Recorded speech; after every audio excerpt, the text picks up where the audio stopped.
9월 한 달을 하나님께서 함께 하시기를 원하면서 첫날 시간을 하나님께 올려드리는 우리 모든 분들을 주님 이름으로 축복합니다. 또 우리 방송실에 계시고 유아실에 계신 또 모든 분들에게 또 자녀들에게 하나님의 은혜가 함께 하시기를 주님 이름으로 축원합니다. 선선한 시간이 오기는 또 오는 것 같습니다. 우리는 또한 선선한 바람이 불어오면 또한 추운 겨울을 걱정해야 되는 시기가 돌아오기도 하는데요. 계절적으로 우리의 마음을 집중할 수 있는 그런 시간이 된 것 같습니다. 너무 더우면 우리의 몸과 마음이 좀 집중하기가 어렵고 또 너무 추우면 우리의 몸과 마음이 좀 움츠러들게 됩니다. 가을은 그래서 좋은 계절입니다. 좋은 날씨 때문에 우리의 감성이 풍성해지고요. 또 그 감성이 우리의 삶으로 나타나서 우리의 몸과 마음을 추스릴 수 있는 좋은 계절이 됩니다. 여러분들도 이렇게 좋은 계절, 가을의 초입에 중요한 것들이 있는데 그것은 방향을 잘 잡는 것이고 또 계획을 잘 세우는 것이고 또 잘 진행해 나아가는 것이 중요합니다. 그래야 한 해가 잘 마무리될 수 있습니다. 9월이기 때문에 많이 간 것 같지만 아직도 2019년이 4개월이나 남아 있습니다. 그렇게 해야 그동안 소홀하고 부족했던 점이 있다면 만회할 수 있는 기회가 생길 수 있고 또 혹시 처음에 연약하고 부족했던 부분들이 많이 있다면 또 마무리를 잘하면 좋은 성과를 거둘 수 있습니다. 혹시 여러분 가운데서 처음에 잘하고 중간에 또 잘했지만 혹시 끝이 약하신 분들이 있다면 또 이 9월에 다시 한번 집중해서 계획을 세우면서 기도하면서 마무리를 잘하는 것이 중요합니다. 또한 처음부터 잘하신 분들이 있다면 힘을 내서 끝까지 완수하는 은혜도 필요합니다. 그렇다면 그런 것들을 감당하기 위해서 이 시기에 필요한 것이 있다면 무엇일까? 그것은 오늘 말씀에 있는 것처럼 지혜가 필요하다고 믿습니다. 지혜가 없으면 돌아볼 수 없습니다. 자신의 삶을, 자신의 과거를, 자신이 걸어왔던 그 길을 돌아볼 수가 없습니다. 객관적으로 돌아볼 수가 없어요. 사람들이 다른 사람을 비판할 때에는 아주 잘 비판을 하는데 자기와 자기 진영을 비판할 때에는 그 시각이 그렇게 돌아오지 않는 것 같습니다. 지혜가 있어야 바른 목표를 가질 수 있고 또한 지혜가 없으면 다른 목표가 있다 할지라도 그것을 걸어갈 수 있는 힘과 능력이 부족할 수밖에 없습니다. 오늘 특별히 9월 첫날 가을의 초입을 맞이하면서 하나님이 주시는 지혜를 얻기 위해서 우리가 이 말씀을 함께 나누기를 원합니다. 하나님이 주시는 지혜를 통해서 승리하시는 9월이 되시기를 주님의 이름으로 축원합니다. 어떤 멋진 말이나 또한 멋진 명언들이 있죠. 멋진 것들이 있습니다. 요즘은 이제 SNS도 있고 그렇기 때문에 사람들의 그런 말들이 더 많이 등장하게 됩니다. 그런데 누가 그 말을 하느냐에 따라서 그 가치가 달라집니다. 똑같은 그림을 그리고 똑같은 말을 해도 저명한 사람이 했을 때 더 영향력이 있고 별로 이름 없는 사람이 하면 별로 영향력이 별로 없을 때가 많습니다. 오늘 우리가 잠언 말씀을 읽었는데요. 잠언은 주로 솔로몬이 기록을 했고 그리고 일부 지혜 있는 사람들이 잠언을 함께 기록을 했다 이렇게 전해져 옵니다. 솔로몬 왕이 어떤 사람인지 그가 모든 것을 경험해 본 다음에 말년에 기록한 이 말씀에 어떤 의미가 있는지 우리가 그 글을 쓴 사람의 그 모습에 대해서 생각해 본다면 오늘 말씀을 우리가 조금 더 주의 깊게 생각해 볼 수 있을 것입니다. 솔로몬 왕은 지혜의 왕으로 알려져 있습니다. 가장 강성했던 왕 중이었고 그리고 하나님이 주시는 특별히 하나님이 주시는 지혜를 통해서 그 지혜를 가지고 인생을 살아갔던 그렇게 왕으로 알려진 사람입니다. 여러분 혹시 솔로몬의 별명이 있는데 뭔지 아십니까? 솔로몬 별명이 있죠. 나단 선지자가 지어준 이름인데 여디디아 이런 이름이죠. 그런데 그 뜻이 하나님의 가장 사랑하는 자 이런 뜻입니다. 신앙적으로 지혜적으로 또한 강건하게 그 나라를 다스리고 하나님 앞에 서 있었고 무엇보다 이스라엘 역사에서 최초의 성전을 하나님께 봉헌했던 그 사람입니다.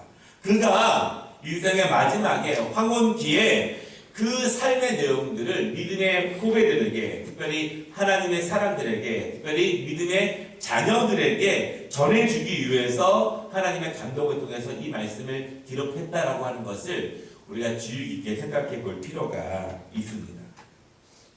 역사는 반복된다 이런 말이 있습니다. 대부분의 지혜롭지 못한 사람들은 역사를 반복시킵니다. 늘 그 사이클에서 깨닫지만 벗어나지는 못합니다. 그러나 지혜 있는 사람들은 경험해보지 못했지만 아직 가보지 않았지만 선진들의 삶을 보면서 역사를 보면서 자신을 돌아보고 자신을 추스리고 역사를 거울 삼아서 자신을 잘 바르게 세울 수가 있습니다. 꼭 실패를 해보아야 성공하는 것은 아닙니다. 실패를 해보지 않아도 역사를 통해서 실패들을 잘 거울 삼아서 이길 수 있고 아직 풍성함을 맛보지 못했지만 믿음의 선진들의 걸음을 보면서 우리는 교훈을 얻을 수 있고 삶의 지표를 삼을 수 있고 복된 길을 걸어갈 수 있습니다. 하나님 말씀을 통해서 바른 시각과 바른 지혜를 갖는 것이 중요하죠. 솔로몬이 잠언을 기록한 이 뜻이요 1장 2절부터 6절 가운데 있는데 그 잠언의 뜻이 너무나 놀랍고 위대합니다. 제가 그것을 요약해 드리겠습니다. 지혜와 훈계를 알게 하며 2절과 6절 사이에 있는 말씀이에요. 명철의 말씀을 깨닫게 하며 지혜롭게 하고 의롭게 하고 공평하게 하고 정직하게 행할 일에 대해서 훈계를 받게 하며 어리석은 자로 슬기롭게 하며 젊은 자에게 지식과 근신함을 주기 위한 것이고 잠언과 비유와 지혜에 있는 말과 그 오묘한 말을 깨닫도록 잠언을 주실 것이다 이렇게 말씀하고 있습니다. 여러분 얼마나 은혜로운 말씀입니까? 얼마나 축복의 말씀입니까? 사실 우리가 신앙생활하면서 하나님께서 주시기 원하시는 그 축복의 내용들이 지금 읽은 그 내용 가운데 다 있고요. 이것이 잠언을 기록한 목표다 이렇게 말씀하고 있습니다. 사실 우리가 강건하기 위해서 하나님의 은혜를 입기 위해서 다른 것보다 이 잠언 말씀을 열심히 읽고 그 말씀대로 살면 하나님의 은혜를 받을 수 있습니다. 그런데 그 복된 잠언의 말씀 가운데서도 그 지혜를 얻는 주제의 말씀이 7절과 9절 사이에 있습니다. 모든 지혜로운 것, 모든 영화로운 삶을 살 수 있는 것, 그것은 바로 여호와를 경외할 때 하나님께서 지식의 근본이시기 때문에 잠언의 1장 2절부터 6절까지에 있는 잠언을 통해서 주시고자 하시는 은혜들이 바로 여호와를 경외하는 지식을 통해서 얻어진다 이렇게 말씀하고 있습니다. 여러분 단순하지만 이 사실을 믿으시기 바랍니다. 너무 간단해 보이지만 하나님의 생명의 근원은 멀리 있는 것이 아니라 숨바꼭질처럼 미래 속에 있는 것이 아니라 우리 눈앞에 환하게 펼쳐져 있다는 것을 믿으시기를 바랍니다. 여호와를 경외하면 하나님을 기쁘시게 하면 하나님이 주시는 지혜로 살아갈 수 있음을 여러분 믿으시기를 바랍니다. 그것을 생명처럼 붙잡는 것이 중요합니다. 그러나 우리가 주의할 것이 있습니다. 정말 신중하게 경계해야 될 것이 있는데 7절 말씀 하반절에 보면은요 이렇게 말씀합니다. 그러나 미련한 자는 이것을 멀리하느니라. 미련한 자는 멀리합니다. 우리가 미련하지 않도록 경계해야 합니다. 우리가 하나님이 주시는 복을 스스로 거부하지 않도록 발로 차지 않도록 몰랐다 하지 않도록 우리는 경계해야 합니다. 하나님이 주시는 복이 있는데 다른 데 가서 복을 찾지 않도록 해야 합니다. 하나님이 인도하시는 그 길 가운데 은혜와 축복이 있다는 것을 여러분 믿으시기를 바랍니다. 정말 믿으시기를 바랍니다. 그냥 말씀으로만 믿지 말고 믿고 그대로 살면 하나님께서 인도하신다는 사실을 믿으시기를 바랍니다. 우리는 먼저 하나님이 주시는 지혜가 나에게 정말 필요합니다. 우리 가정에 정말 필요합니다. 내가 아버지로서 어머니로서 자녀로서 하나님이 주시는 지혜가 필요합니다. 이러한 인정과 고백이 필요합니다. 그것이 절실하고 간절해야 합니다. 하나님의 지혜가 있어도 그만 없어도 그만이 아니라 나에게 절대적으로 필요합니다. 그 사모함이 우리에게 필요합니다. 여러분 우리의 삶 가운데서 하나님이 지금 우리에게 무엇을 주신다고 하면 우리는 무엇을 구하겠습니까? 시험이 합격입니까? 승진입니까? 어떤 사업에 무엇을 이루는 것입니까? 그러나 솔로몬이 가장 먼저 구했던 것을 주목해 볼 필요가 있습니다. 1천 번제를 드리면서 어린 나이에 왕이 되었던 그가 감당할 수 없는 백성들을 거느리고 다스려야 하고 하나님의 뜻대로 인도해야 되는데 그가 구했던 것이 무엇인지를 우리는 기억해 보아야 한다고 하는 것입니다.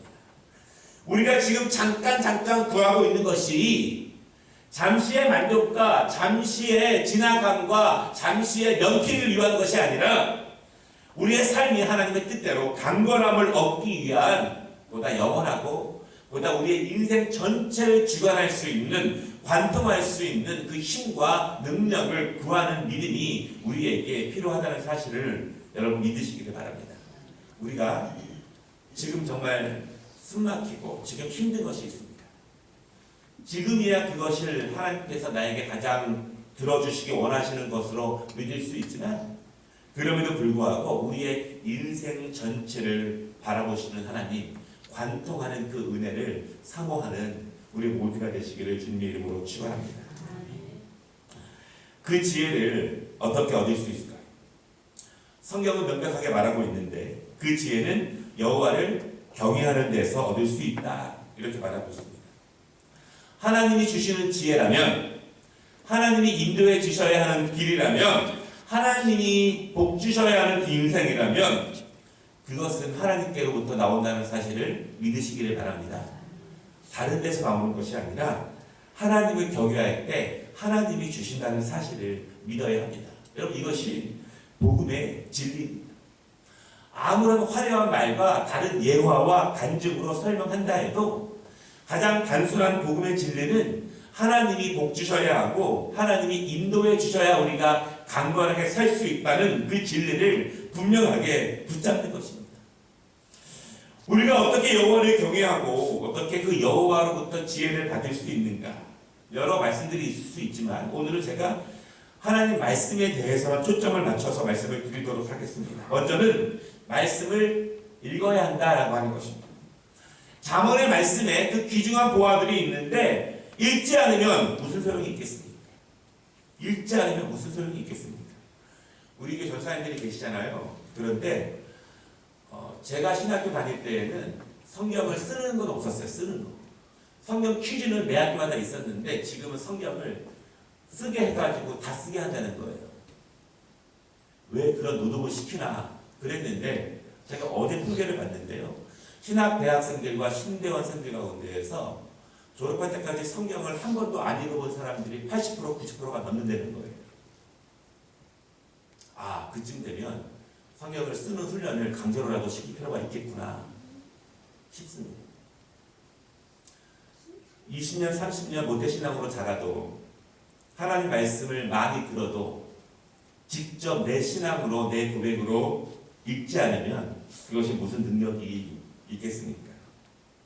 말씀을 읽는 능력은요, 우리가 말씀을 깊이 읽고 묵상하며 읽으면 정말 우리의 삶에서 분별력이 필요할 때, 영적인 진호가 필요할 때, 갈 바를 몰라 반응할 때 성령께서 우리가 읽었던 그 말씀을 꺼내서 생각나게 하시고 깨닫게 하시고 그 말씀으로 살아갈 수 있는 힘을 주신다는 사실을 여러분 믿으시기를 바랍니다. 아멘.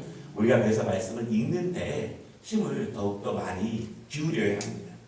그 안에 생명이 있다면 그 생명의 보화를 우리가 찾아야 한다는 것입니다. 호세 안에 이렇게 말합니다. 내 백성이 지식이 없어서 망하는도다 이렇게 말합니다. 하나님 앞에 그 은혜를 받기 위해서는 하나님의 말씀을 우리가 깊이 묵상하고 사랑하는 모습이 필요합니다. 두 번째는요, 말씀을 암송하라. 우리의 말씀을 입으로 시인하는 것, 입으로 고백하는 것이 얼마나 큰 은혜입니까? 말씀을 암송하는 것은요, 기도와 같습니다. 말씀을 암송하는 것은 찬양과 같습니다. 왜냐하면 그 말씀을 믿고 고백하는 것이기 때문에 그렇습니다. 과거에 주일학교 때는 꼭 요절을 외우게 했어요. 요절을, 그죠? 요절을 외우게 하면 달란트를 주고 시상을 하고. 그런데 여러분, 어른 돼서 외우기가 쉽지 않습니다. 그죠? 어렸을 때 외웠던 그 말씀들이 마음에 심겨집니다. 잘하게 됩니다. 우리가 하나님의 말씀을 암송하는 것은 우리에게 고백이 되고 우리에게 신앙이 된다. 여러분, 그 암송된 말씀을 내가 정말 힘들 때마다, 어려울 때마다, 주님의 은혜를 구할 때마다 짧게 암송할 때 성령께서 우리의 마음을 만져주시고 치료해 주시고 힘을 주신다는 사실을 믿으시기 바랍니다. 세 번째는요, 말씀을 들어야 합니다. 여러분, 저도 신학을 공부할 만큼 했습니다. 더 많이 해야겠지만 그래도 많이 했는데 제가 이 말씀에 대해서 이런 생각을 많이 하게 돼요. 말씀을 우리가 듣는 첫 번째 목적은 무엇인가? 물론 목적이 여러 가지가 있습니다. 그런데 말씀을 듣는 첫 번째 목적은 복을 받기 위해서, 강건함을 얻기 위해서 말씀을 듣는 것 같지는 않습니다. 그렇지는 않은 것 같아요. 분명히 그것이 두 번째, 세 번째 목적은 될 수 있어요. 말씀을 듣는 첫 번째 목적은 우리를 정결하기 위해서, 우리를 거룩하기 위해서 말씀을 듣는 것이라고 저는 믿습니다. 우리가 한 주간 동안 세상을 살아갑니다. 다시 한번 말씀을 들으며 나를 돌아보고, 말씀을 들으며 하나님의 뜻이 어디 계신지를 점검해보고, 말씀을 들으며 나의 영적인 삶과 나의 육적인 삶을 다시 재단하고 다시 한번 정결함으로 거룩함으로 나아가게 하는 것입니다. 하나님께서 이스라엘 백성들에게 말씀을 주신 이유는, 우리가 레위기를 배우지만 율법을 주시는 이유는 그 백성들을 구별하기 위해서, 하나님의 백성답게 거룩하기 위해서 그 이후에 강건한 축복을 하나님께서 주십니다. 여러분, 우리가 말씀을 들을 때 마음이 찔리거나 괴롭거나 힘들다면 그것이 성령께서 내 안에서 정상적으로 일하고 계시다는 사실을 믿으시기를 바랍니다. 그렇게 믿어야 합니다. 하나님이 나의 안에서 일하시고 계시구나, 나를 사랑하시기 때문에 나를 훈계하시고 나를 지도하시고 나를 정결함으로, 깨끗함으로, 더 강건함으로 예수님의 마음으로 나아갈 수 있도록 도와주시는구나, 그렇게 받아들이시기를 바랍니다. 그것이 은혜입니다. 말씀을 들음으로 내가 주 앞에 순결한 모습으로 나아갈 수 있고, 정결함으로 나아갈 수 있고, 회개의 대상을 찾을 수 있고, 내가 미처 알지 못했던 하나님의 방법을 깨달으며 나아갈 수 있습니다. 마지막으로 말씀을 적용해야 합니다. 말씀을 여러분 기록하시는 것은 굉장히 좋은 습관입니다. 기록하고 안 지키는 것과 기록 안 하고 안 지키는 것, 그래도 기록하고 지키는 것이 낫습니다. 그러면 언제라도 볼 수 있는 기회가 있죠. 기록한다는 것은 내 귀로 들어가는 것을 내가 손으로 한 번 더 생각한다는 것입니다. 한 번 더 점검한다는 것입니다. 그것이 습관이 되면 훨씬 더 은혜가 될 수 있습니다. 내가 은혜가 되는 말씀들을 모은다는 것, 은혜가 되는 것을 계속 모아간다고 하는 것은 그것이 우리의 간직으로 나타날 수 있고, 계속 모아간다고 하는 것은 단기 기억으로 끝나는 것이 아니라 중장기 기억으로 우리의 마음속에, 우리의 인지 안에 모아질 수 있는 은혜가 됩니다. 이런 말씀을 적용하기 위해서 노력하시기를 바랍니다.